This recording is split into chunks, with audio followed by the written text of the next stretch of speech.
Hi foodies, welcome to Indian Recipes 1K. இன்னைக்கு நம்ம ஒரு சூப்பர் இன்ட்ரஸ்டிங்கான அதே சமயத்துல ரொம்ப ஈஸியா பண்ணக்கூடிய பீண்டி மசாலா தான் பண்ண போறோம். இதுக்கு வந்து நான் வந்து ஒரு கடாயை சுட வச்சுக்கலாம். அது ஒரு 2 டீஸ்பூன்ஸ் எண்ணெய் விட்டுருக்கேன். எண்ணெய் சூடானதும் நம்ம இந்த மாதிரி கொஞ்சமா நீள வாக்குல கட் பண்ணி வச்சிருக்கிற பீண்டியை நம்ம போட்டு ஃப்ரை பண்ணி எடுத்துக்கலாம். இந்த பீண்டி ஃப்ரை ஆயிட்டிருக்கிறது ஜஸ்ட் ஒரு few drops of lemon squeeze பண்ணிட்டோம்னா sticky nature இருக்கும் இல்லையா இந்த பீண்டிக்கு அது வந்து சீக்கிரமாவே போய்டும். இப்போ இந்த பீண்டி வந்து ஒரு 5 நிமிஷமா வதங்கிட்டு இருக்கு. ஜஸ்ட் ஒரு 2 pinches of salt நம்ம ஸ்ப்ரிங்கிள் பண்ணிடலாம். நம்ம அந்த லெமன் ஸ்குவீஸ் பண்ணினதுனால சீக்கிரமே அந்த sticky nature போயிடுது. இப்போ இத நம்ம 5 to 7 minutes நம்ம வதக்கியாச்சு. இத நம்ம வந்து வேற ஒரு பிளேட்ல ட்ரான்ஸ்ஃபர் பண்ணிடலாம். இப்போ இதே கடாயில நம்ம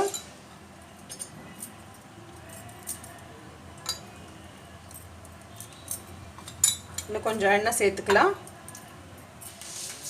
கடுகு சேர்த்துடலாம். கடுகு பொரிஞ்சிருக்கு. ஜீரகம் சேர்த்துக்கலாம். இப்போ இதுல வெங்காயம் தக்காளி இத சேர்த்துடலாம்.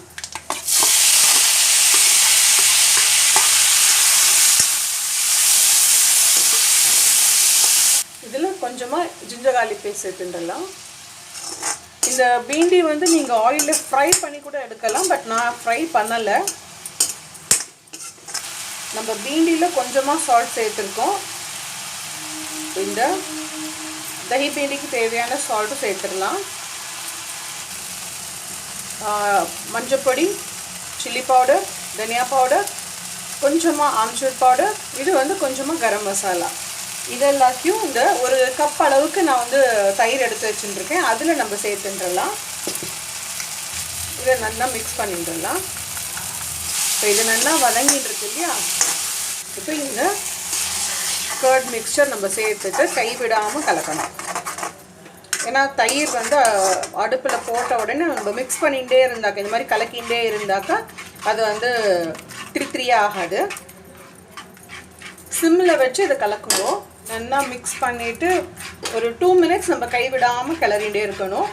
கொதிக்க ஆரம்பிச்ச பின்ன இது நல்ல ஆயில் செப்பரேட் ஆகி வரும் இல்லையா? அப்ப நம்ம பீண்டியை சேர்த்துக்கலாம். இப்போ கொஞ்சமா நம்ம கசூரி மேத்தி சேர்த்துடலாம்.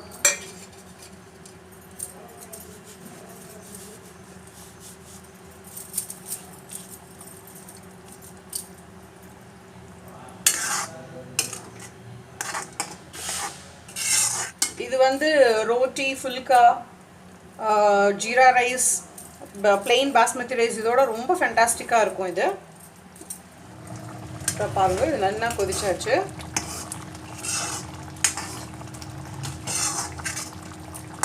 ஆயில் எல்லாம் நல்லா செப்பரேட் ஆகி வந்தாச்சு. இப்போ நம்ம இந்த ஃப்ரை பண்ணி வச்சிருக்கோம்ல அந்த பீண்டியை சேர்த்துடலாம். இப்போ இந்த பீண்டி, இந்த மசாலா, இந்த ஆனியன், டொமேட்டோ இது எல்லாமே சேர்ந்து ஒரு blend வரணும். இப்போ இதுல கொஞ்சமா நம்ம ஜலம் சேர்த்துக்கலாம். ஏன்னா இது இன்னும் ஒரு 5 to 10 minutes நல்லா கொதிக்கணும். ஏன்னா இந்த பீண்டி வந்து ஹாஃப் குக் தான் பண்ணியிருக்கோம்.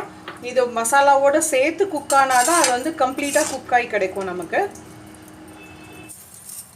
நம்மளோட மசாலேதார் தஹி பீண்டி ரெடி ஆயிடுது. நான் போட்ட தயிர் வந்து புளிப்பு இல்லாததுனால நான் கொஞ்சமா ஆம்ச்சூர் பவுடரும் கொஞ்சமா லெமன் ஜூஸ் ஸ்குவீஸ் பண்ணிட்டேன்.